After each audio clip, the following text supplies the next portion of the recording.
ఆ మాట విన్నా. స్వామి, భగవంతునిలో ఐక్యమైపోయారా? అయితే వాళ్ళకి మరల జన్మ లేదా? మళ్ళీ పుట్టరా? సనత్ కుమారుల వారు అన్నారు, జన్మ లేదురా అన్నారు. జన్మరాహిత్యం వాళ్ళకి. యద్గత్వా న నివర్తంతే తద్ధామ పరమం మమ. ఇది మనకు ప్రమాణం. భగవంతుని యొక్క పరంధామం. పరంధామానికి వెళ్ళినటువంటి వాళ్ళు ఎవ్వరు కూడా పునః ఈ లోకంలోకి రాలా.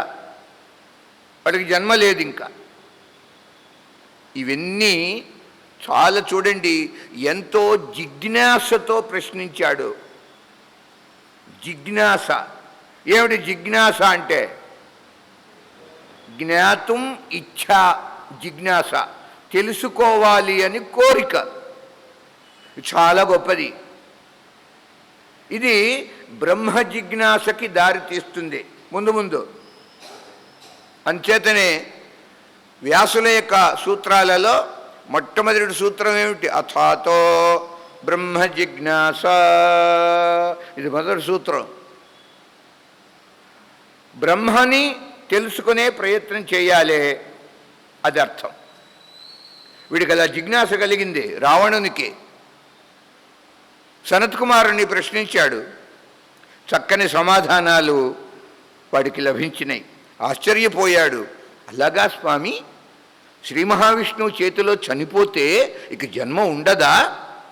ఉండదురా అన్నాడు.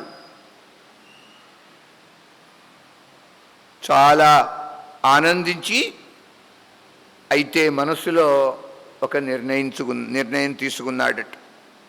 ఉవాచ వత్సతే అభీష్టం భవిష్యతి న సంశయ. ఇవన్నీ విన్న తర్వాత, అయితే నేను శ్రీ మహావిష్ణువుతో యుద్ధం చేస్తా, ఆ యుద్ధంలో చనిపోయి ఆయనలో కలిసిపోతా.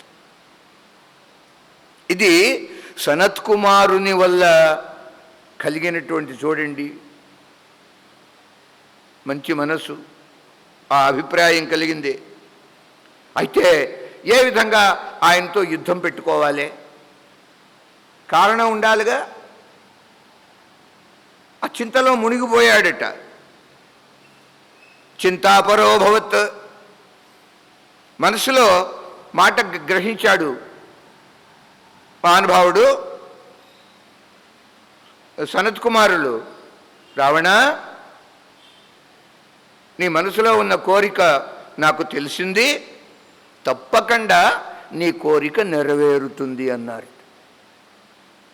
రామునితో యుద్ధం కోరి తెచ్చుకుంటావు, తద్వారా విష్ణుమూర్తి రాముడంటే విష్ణువుగా, ఆ విష్ణువు చేతిలో నువ్వు హతుడైతావురా, నీకు సాయుధ్య మోక్షం కలుగుతుంది.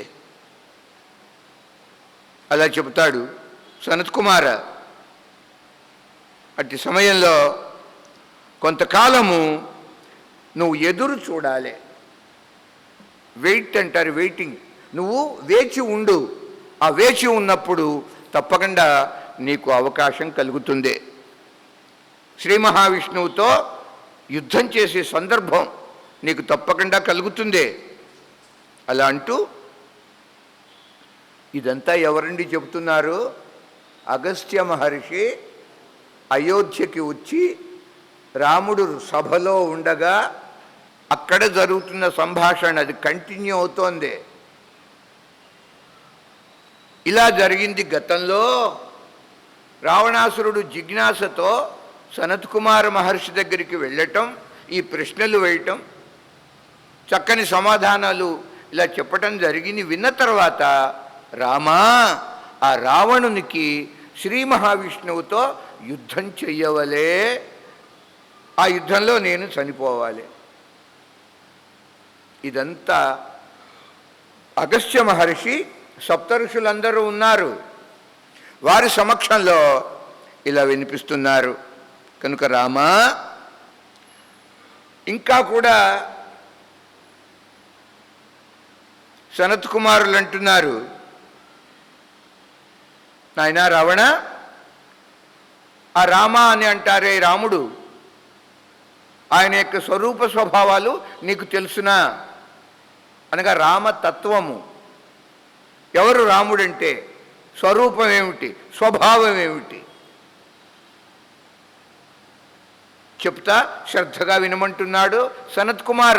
ఇంకా ఆ కంటిన్యూ అవుతోంది ఆ సంభాషణ, మధ్యలో మర్చిపోకుండా ఆల్ ఆఫ్ ఏ సడన్గా అకస్మాత్తుగా వీరిద్దరి సంభాషణ ఎట్టా వచ్చిందో తెలియకుండా, కన్ఫ్యూజ్ కాకుండా మధ్యలో ఆ మాట చెప్పుకుందాం. ఇదంతా కూడా రామ అగస్త్యాలు మధ్య జరుగుతున్న సంభాషణ.